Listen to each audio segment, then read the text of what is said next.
Welcome! In front of me is a Honor 7X, and today I'll show you how to enable and set up the Do Not Disturb mode.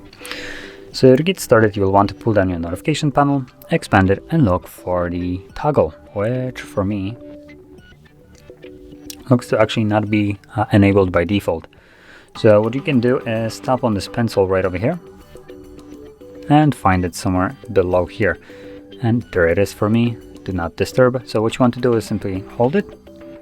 It will lift up as you just seen, and this changes to drag here to remove, which you can drag over, select back, and you can now see that we have our toggle accessible in the quick toggles. Now once you can see it here, you can hold it, and this will quickly take you to the settings. Now for some reason just open up Swift keyboard, so I'm gonna go back where, there we go, that's what you should see.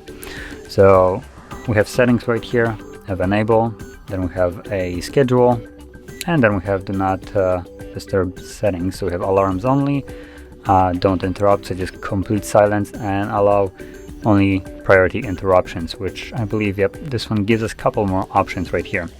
So we have defined priority, and we have options to select who can call us, who can message us.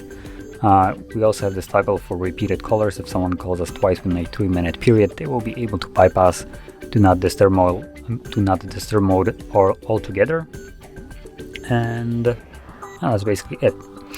So once you went through these settings right here and customize them to your liking, you can enable it either from here or from the toggle right here, or additionally you can also disable it from here by tapping on it again.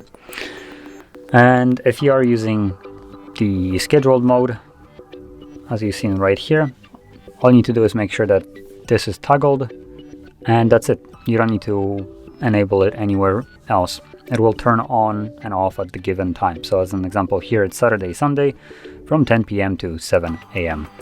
And once that time comes up, it turns on automatically and then turns off automatically. So you don't actually have to do anything here. This is more for manual. But anyway, this would conclude this video, and if you found this video helpful, don't forget to hit like, subscribe, and thanks for watching.